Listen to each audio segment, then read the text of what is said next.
Hello students, class 12 lesson 1 lecture 22। आज की topic Gauss के नियम के अनुप्रयोग, एप्लीकेशन ऑफ गॉस लॉ, जिसमें जो पहली टॉपिक है काफ़ी शुरुआत की एक आसान सी और कभी कभी पूछे जाने वाली टॉपिक है। अनंत लंबाई के धारावाही चालक तार के समीप किसी बिंदु पर वैद्युत क्षेत्र, चालक तार के समीप किसी बिंदु पर विद्युत क्षेत्र, तो ये हमारी आज की टॉपिक है।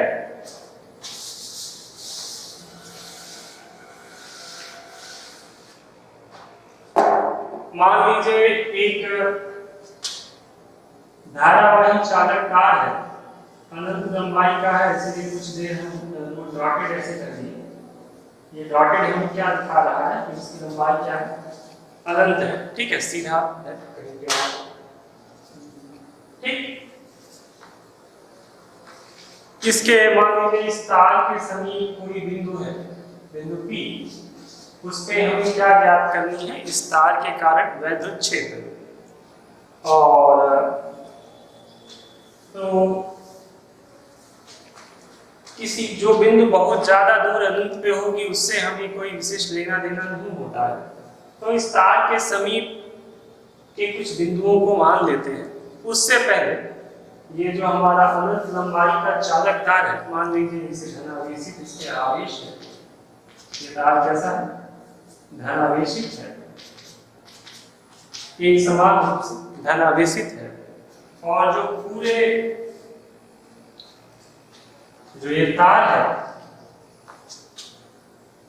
इसका रेखीय आवेश घनत्व, तार का रेखीय आवेश जो डेल्टा है, लैम्डा, वो लैम्डा है। और लैम्डा का मान आप जानते हैं क्या होता है, Q/L। ठीक, तो लैम्डा हमारा रेखीय आवेश घनत्व है। मान लीजिए इसके L लंबाई में एक हम इस पे लंबाई निश्चित कर लेते हैं, यहां से लेके यहां तक की, क्या, स्मॉल यल। और इस स्मॉल यल, ये जो लंबाई है, इस लंबाई को देते हुए हम एक गॉसीय सतह की स्थापना करें।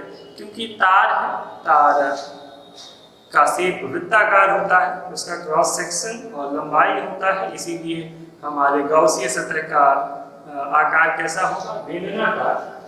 तो हम एक गॉसीय सतह की स्थापना करें और ऐसे की गॉसीय सतह कहां से होके जाए, हमारे बिंदु P से, हमारे बिंदु P से होके जाए।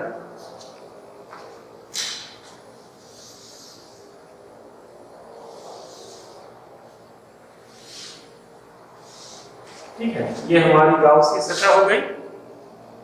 ये जो लंबाई है वो क्या है, L है। मान लीजिए हमने जो गॉसीय सतह का निर्माण किया उसकी त्रिज्या कितनी है, स्मॉल r है। मतलब यहाँ से यहाँ तक की दूरी कितनी है, स्मॉल r है। बेलन है तो हर जगह त्रिज्या क्या होगी, समान ही होगी। और मान लीजिए ये हमारा बिंदु A है, ये हमारा बिंदु B है। मान लीजिए इन सभी धनावेशों के कारण इस बिंदु के जो वैद्युत क्षेत्र है वो इस दिशा में है, E। ठीक है,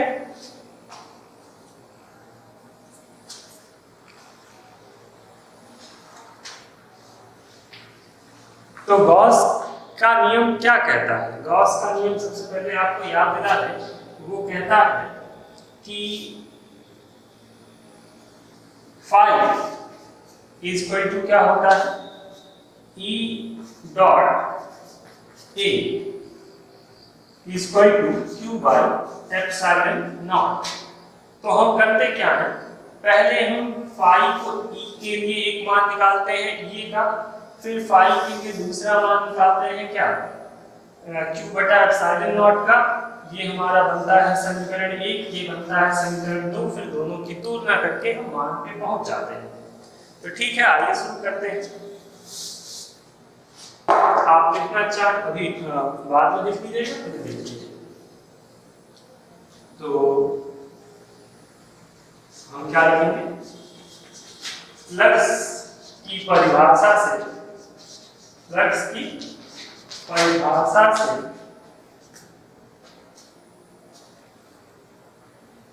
ये जो एक छोटा सा क्षेत्रफल मान लेते हैं, ये ds, ds से संबद्ध वैद्युत फ्लक्स,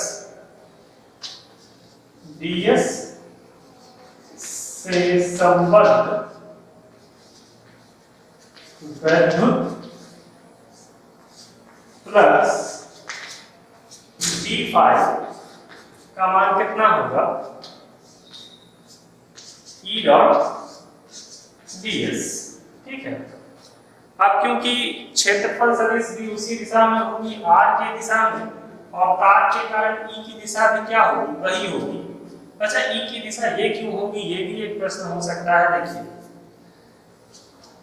मान लीजिए यहाँ पे एक बिंदु A है, एक बिंदु B है, A के कारण यहाँ पे, और जो दूरी यहाँ से A की है वही दूरी यहाँ से B की है। मान लीजिए ये भी दूरी x है और ये दूरी कितनी है, x है। तो A के कारण यहाँ पे एक क्या बनेगा, ऐसे एक वैद्युत क्षेत्र बनेगा। आवेश A के कारण वैद्युत क्षेत्र की ये दिशा होगी, और आवेश B के कारण क्या होगी, वैद्युत क्षेत्र की ये दिशा होगी। क्योंकि सतत आवेश है, इसीलिए ये दोनों, मान लीजिए ये है और सॉरी ये EB है और ये क्या है, EA। ठीक है, अब आप B को दो घटकों में तोड़ देंगे, एक ये इसका ऊर्ध्वाधर घटक और एक इधर आएगा क्षैतिज घटक। ऐसे ही आप EA को भी दो भागों में तोड़ देंगे, एक नीचे जाएगा जो आपका होगा ऊर्ध्वाधर घटक, और एक इधर आएगा क्षैतिज घटक। ये जो दोनों ऊर्ध्वाधर घटक हैं ये वाले एक दूसरे को क्या कर देंगे, निरस्त कर देंगे, केवल क्या बचेगा, क्षैतिज घटक ही बचेगा। इसीलिए जो दिशा है, ये दोनों ऊर्ध्वाधर घटक एक दूसरे को निरस्त कर रहे हैं, केवल क्या बच रहा है, क्षैतिज घटक। और क्षैतिज घटक कैसा होगा, r की दिशा में, मतलब सतह से लंबवत बाहर की ओर। इसीलिए हम केवल क्षैतिज घटक की बात कर रहे हैं, दिशा, इसीलिए हम वो मान रहे हैं। ठीक है, मतलब हम अपने तरफ से E की दिशा ये नहीं माने, E की दिशा ये होगी, कैसे होगी आपको बताया गया। और ये का भी बता दें, फिगर ज्यादा कॉम्प्लिकेटेड नहीं करना चाहिए। तो ये ds की दिशा है, यही E की भी दिशा है। तो E dot ds, E ds cos theta, ये क्या होगा, E ds cos थीटा। जब दोनों एक ही दिशा में है तो थीटा का मान कितना, 0 डिग्री, cos 0 का मान 1, cos 0 डिग्री की वैल्यू कितनी होती है, 1 होती है, आप सभी जानते हैं। तो ये किसका मान हो गया, d5। अब जो E का मान यहाँ पे है वही E का मान हर जगह होगा, इसीलिए E में परिवर्तन नहीं होगा, परिवर्तन केवल किसमें होगा, ds। तो संपूर्ण बेलन के लिए, संपूर्ण गाउसियन सतह के लिए, या संपूर्ण सतह के लिए फाई E d5 समाकलित कर देते हैं E, और E तो नियत समाकलित क्या होगा, ds होगा। अब देखिए एक चीज और यहाँ बात है, ds का मतलब इस बेलन ds को हम समाकलित करेंगे तो क्या मिलेगा। देखिए यहाँ पे हमें मिला फाई और ये है E, और ds को समाकलित करेंगे तो क्या मिलेगा, यस, यानी इस बेलन का क्षेत्रफल जो फ्लक्स E से संबद्ध है, यस क्या है, बेलन का वह क्षेत्रफल जो इस फ्लक्स फाई से संबद्ध है। तो आप जानते हैं तार के कारण जो वैद्युत क्षेत्र रेखाएं होंगी वो किधर निकलेंगी, लंबवत बाहर की ओर। ये जो ऊपर वाला हिस्सा है, एक बेलन का ये जो ऊपर वाला वृत्त है और एक जो नीचे वाला वृत्त है, दोनों से ऐसे कोई फ्लक्स रेखाएं नहीं जाएंगी।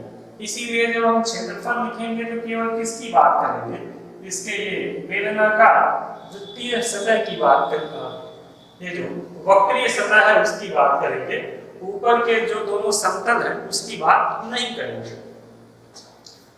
जिसे हम किसकी बात कर रहे हैं, वक्र पृष्ठ की बात कर रहे हैं, संपूर्ण पृष्ठ की बात नहीं कर रहे हैं। आप जानते हो बेलन का वक्र पृष्ठ क्या होता है? बेलन का वक्र पृष्ठ होता है 2 पाई r l। परिधि में लंबाई से गुणा कर दीजिए, क्षेत्रफल मिल जाएगा। तो ये निकल गया हमारा फाई का मान, ये हो गया समीकरण 1। मैं मिटा रहा हूं इसे, आपको लिखना हो तो चित्र बना के लिख सकते हैं, शब्द आप अपने से दे देंगे, ठीक।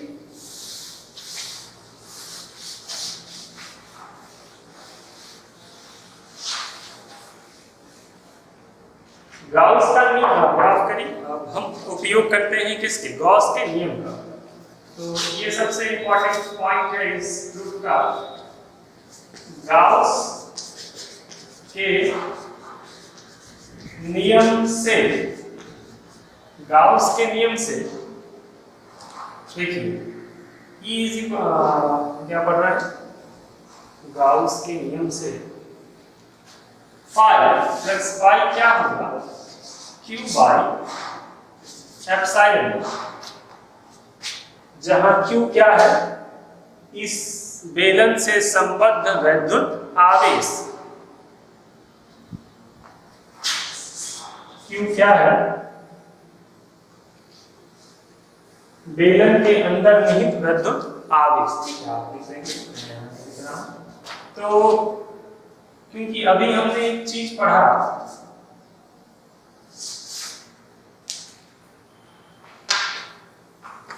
आपने देखा हमने, हम जानते हैं लैम्डा बराबर क्या होता है, Q बाई L। तो Q इज इक्वल टू क्या होगा, Q इज इक्वल टू होगा लैम्डा L। ठीक है, तो जहां Q है वहां हम क्या रख दें, वहां हम लिख लें lambda L by epsilon naught pi. ये पाई, ये हो गया हमारा समीकरण 2। देखिए समीकरण 1 और 2 की दोनों की बाईं तरफ बराबर है, इसीलिए दायां पक्ष भी क्या होगा, बराबर होगा। ठीक है, तो समीकरण 1 तथा 2 की तुलना करने पर, समीकरण 1 तथा 2 की तुलना करने पर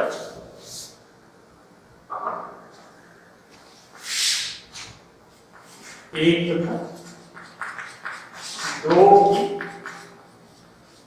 तुलना करने पर देखिए क्या है, lambda L by epsilon naught is equal to 2 ये E into 2 pi r l। ठीक है,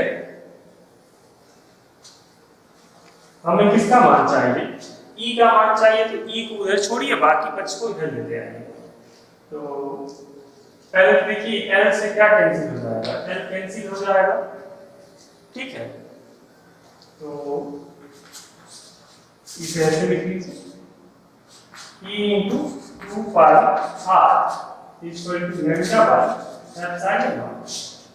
तो E इक्वल टू क्या हो जाएगा, lambda by 2 pi epsilon naught r। ठीक है, ये किसका मान हो गया, E का मान हो गया।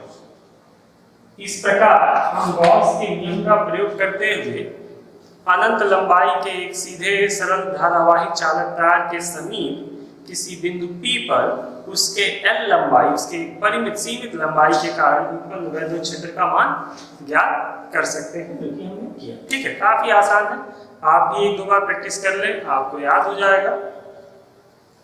अगले वीडियोस में हम कुछ और इंपॉर्टेंट इंटरेस्टिंग एग्जांपल्स देखेंगे, तब तक के लिए इतना ही, थैंक यू।